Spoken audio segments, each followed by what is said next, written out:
Bienvenue chez vous, résident. C'est votre mère Alistair de retour une fois de plus. Et maintenant que la poussière est retombée sur la révélation de Godzilla X Con Supernova, nous avons pu rassembler correctement nos pensées et même élargir nos théories sur ce que sera l'intrigue et qui sera le méchant principal. Il y a tellement de bon dans cette révélation, cela fait parler les gens et les implique réellement d'une manière que je n'ai pas vraiment vue auparavant dans le Monsterverse. L'Alternate Reality Game est super cool et les spéculations des fans sont hors de contrôle, certains disant que Gigan ou même Orgo seront dans le film. Mais vous savez, c'est une partie du plaisir. Mais tout n'est pas bon. Il y avait quelques problèmes flagrants dans cette révélation dont j'aimerais parler, et cela concerne la lore. Maintenant, il y a du bon et du mauvais à cela, dont nous nous assurerons de vous informer. Comme d'habitude, n'oubliez pas de vous abonner. Oui, même les 70% d'entre vous qui ne le sont pas, nous venons de dépasser les 600 000 abonnés. Et maintenant, nous devons atteindre le million, alors faisons-le. Depuis des années, l'une de mes plus grandes critiques est le fait que Legendary ne semble pas vraiment se soucier de la lore. Les choses changent tout le temps, les bandes dessinées sont rendues non canon et les origines sont complètement déplacées. C'est sans parler du fait qu'ils veulent nous faire croire que Godzilla n'est plus une espèce. Même si nous pouvons en voir un juste là, et que les Mutos sont même connus comme des tueurs de Titanus Gojira, ils ne peuvent pas être des tueurs de Gojira si Godzilla était le seul. Mais ne rentrons pas dans ce débat, car je risque de frapper un mur. Ce genre d'incohérence peut sembler petit à certains, mais cela s'accumule. La loi devrait être ce qui lie l'univers ensemble. Et lorsque les règles continuent de changer, les fans cessent de croire que ce qu'ils voient a réellement de l'importance. C'est la même raison pour laquelle d'autres univers cinématographiques comme le Marvel Cinematic Universe ont pris le temps d'établir des conséquences mondiales avec des choses comme les accords de Sokovie, ou pourquoi Pacific Rim a introduit d'énormes structures de défense de la ville après les attaques de Kaiju. Le monde a réagi. Ici, le monde se réinitialise simplement. Récemment, j'ai fait une vidéo sur quels sont les plus gros problèmes avec le Monsterverse, et c'est avec la cohérence de la lore. Je l'ai fait dans l'espoir que peut-être Legendary arrête de changer les choses et vraiment fixe le canon. Parce que pourquoi vous attendriez-vous à ce que quelqu'un se soucie quand il ne se soucie même pas? Ce n'est pas seulement la tradition, c'est aussi une question de conséquences. On a l'impression que les monstres courent partout en détruisant tout, et ensuite cette destruction n'est plus évoquée, et tout le monde est juste bien avec tout. Ghidorah a détruit des dizaines de villes à travers la planète, et cela est à peine mentionné dans la suite. Pas de changements gouvernementaux, pas d'augmentation de la défense planétaire citant rien. La construction du monde a été assez désastreuse, la seule véritable propriété du Monsterverse qui élargit les choses étant Monarch, montrant des choses comme le Japon mettant en place des systèmes de défense anti-missiles. En nous dirigeant vers le prochain film du Monsterverse, nous espérons une amélioration et une mythologie plus cohérente.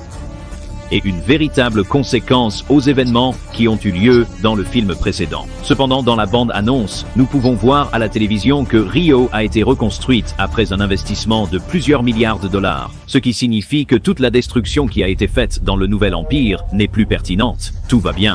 Compte tenu des indices sur l'héritage de Monarch, des monstres, de Godzilla X Kong et de sa novelisation, nous avons suggéré que les humains essaieront de reprendre le contrôle de la planète en fermant les portails de la Terre creuse en réponse à tout le chaos et la destruction qui ont eu lieu tout au long de la franchise. C'est là où je m'attendais et où je voulais personnellement qu'il aille, car cela résoudrait activement mon plus gros problème avec la série. Mais après cela, maintenant je ne suis plus si sûr. Le monde a apparemment une quantité illimitée d'argent pour continuer à tout reconstruire tout le temps. Maintenant, l'intrigue théorisée peut toujours se produire dans le film et la reconstruction pourrait faire partie d'une histoire plus large où les gouvernements sont à court d'argent à cause de toute la destruction des titans, ce qui les amène à prendre les choses en main. Ce serait intelligent, mais compte tenu du thème spatial maintenant introduit, ils vont probablement continuer à ignorer que ces monstres devraient avoir des conséquences massives sur la planète. Ce n'est pas tout à fait terrible parce qu'au moins ils en parlent. Ils ignorent toujours le problème plus large. Mais c'est plus que ce que les précédents films du Monsterverse ont fait. Alors bravo, Sputer.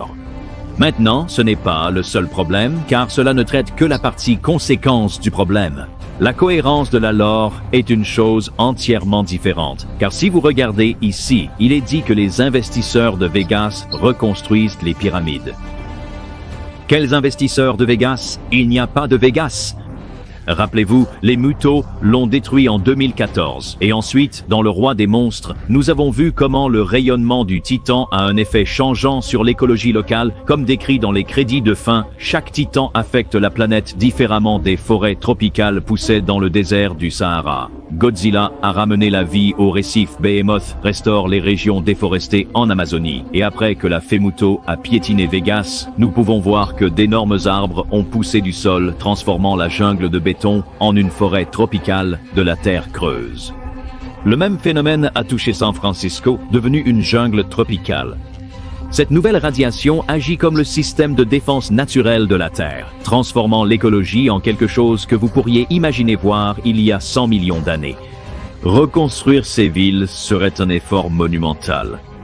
Et considérant que la radiation persiste pendant des centaines voire des milliers d'années, en réalité, toutes les plantes devraient repousser, puisque la radiation n'a pas disparu. Alors dites-moi pourquoi Vegas va apparemment bien, et pas seulement bien, mais prospère, et prévoit d'investir pour reconstruire les pyramides avec un design futuriste coûteux. C'est insensé. La dernière fois qu'on a vu Vegas, elle était en ruine, mais maintenant tout va bien. Legendary semble ignorer sa propre mythologie. Ils ne peuvent pas mentionner des choses ainsi sans s'attendre à ce que les fans les questionnent.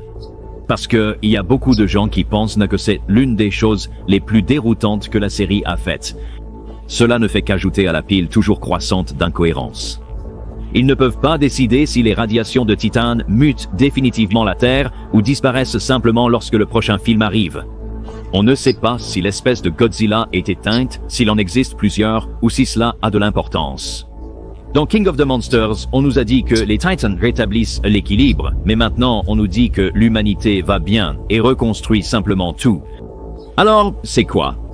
L'humanité est-elle réellement bénéfique pour la planète? Il semble meilleur que les forces de la nature des Titans. C'est juste très agaçant que ce mépris pour la tradition établie continue de se produire.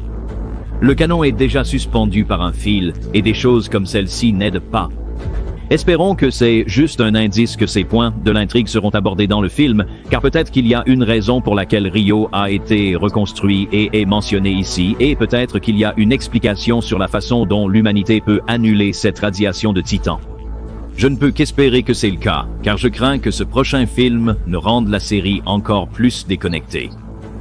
Je vous rappelle, résidents, que je suis toujours incroyablement excité pour ce film, et pour la chance potentielle que mon kaiju préféré soit le principal méchant de l'univers des monstres. Mais je dois aborder ce sujet car je veux que la série soit aussi bonne qu'elle peut l'être. Et ce sont des ratés comme celui-ci qui la rendent simplement paresseuse, et cela aurait pu être facilement évité. Mais comme je l'ai dit, il y a encore une chance que mes préoccupations soient abordées dans le film, et qu'ils attirent l'attention sur cela spécifiquement parce que cela mènera à quelque chose que nous ne saurons pas avant d'en savoir plus à ce sujet. Avez-vous des inquiétudes à propos de Godzilla X Kong Supernova?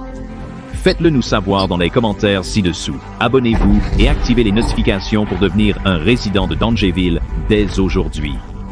Et n'oubliez pas de donner à cette vidéo un gros pouce en l'air de la taille de Kong. Je suis Alistair et nous vous verrons résidents dans le prochain.